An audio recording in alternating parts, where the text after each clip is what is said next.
Aloha and happy Halloween, San Marino. My name is Gianni Camera, and welcome back to the Titan News. As usual, before we get into the interviews, let's take a look at the announcements. First up, the San Marino and La Cañada games happening today. A reminder that Halloween masks are not permitted in the stadium. Next up, AP exams will charge a late fee for any registrations after November 1st, and registrations will end on November 9th. Next Thursday will be our San Marino High School Showcase. And next Friday will be Minimum Day, so be ready for that. Alright, those are all the announcements for this week. First up for the interviews will be Elizabeth reporting on Girls Varsity Tennis and their placement in the Rio Hondo League. Thanks, Gianni. Today I'm here with Emily, a general member on Varsity Tennis. Emily, overall, how has the tennis season gone? So overall, this has been an amazing season. We have some really great team dynamics. We have 3 new freshmen on the varsity team, as well as a lot of great turnout for our JV team, a lot more than we've had in the past years. And our league just ended, and we won our league title, which would be our 16th consecutive row in a year. You get the point. How do you feel going into CIFs this year? I think going to CIF this year, I'm pretty confident that we will be placed in Division 2 instead of Division 1 as the previous years. And I think with the lower division, we have a pretty good chance of being able to place higher and get a better title. Historically, tennis has always played very, very strong throughout the season and during CIF. So can you walk me through what a typical practice would look like? Of course. So our practice is Monday through Thursday, and usually our league games are Tuesdays and Thursdays, and our practice ends around 5:45, 5:30, depending on how our coach feels. And right after warm-up, we spread out onto the courts. We're either playing singles or doubles, and since we only have one coach, he kind of just walks around, guides everyone, and gives us things to improve, game strategies, and overall tips on how to beat our next opponent. So what are your goals and expectations going into CIFs this year?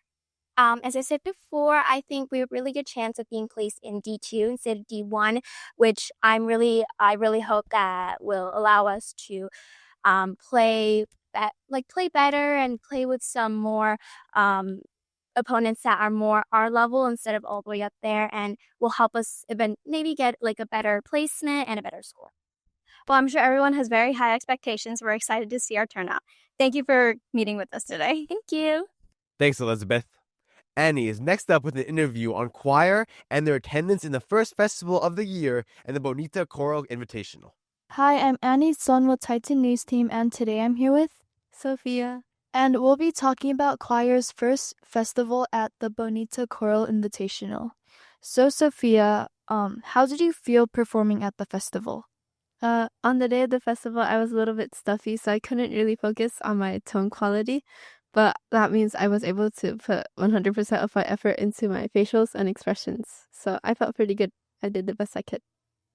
I see. And what songs did you guys perform? First, we performed Alleluia by Elaine Hagenberg. And there's Wade in the Water, which is a spiritual piece by Moses Hogan. And then Pure Imagination from the title film, Willy Wonka. Oh, I see. And how did the group prepare for the festival? We rehearse every fifth period during chamber choir, and we've been working on some of the songs since summer. I see. Thank you so much for your time, Sophia. Back to you, Gianni. Thanks, Annie. Finally, for reporters will be Dariel reporting on marching band and their first spot placement in the Champions of the Coast tournament. Thanks, Gianni. I'm your reporter today for Titan News, and we're here today with Graham, who's a freshman. So, Graham, I've heard you've been playing in marching band this year. So, what instrument do you play in the marching band, and what made you want to play that instrument? The bass drum, and the drums just look cool in general. So, you recently had an event this past weekend. So, could you provide more information about the event? So the marching band had a tournament at El Camino College down by Torrance, and we performed our show, The I Slide, first, and we scored first. Okay. What made the band get first place?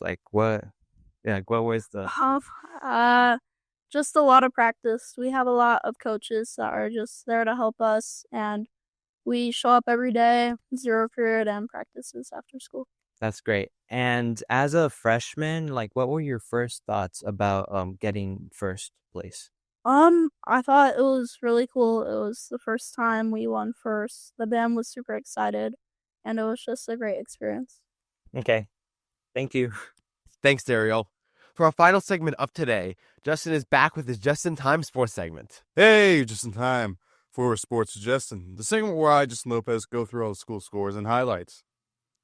Football would face Locking in their final game of the year at home, after a loss to Monrovia 7-35. The Titans currently have a record of 3-6. Girls volleyball makes it to the playoffs but loses against Culver City 1-3. Girls tennis will play in the Rio Honda League finals this week, and Volley Warpo wins the Rio Honda League after going 7-1 in league games. They'll play a first round CIF playoffs against Orange Lutheran. That's it for me. I'm Justin Lopez. Back to you, Gianni. Thanks, Justin. And thank you for watching this week's episode of Titan News. For more news, interviews, and announcements, make sure to check back in next Friday. And, as always, stay spooky, San Marino.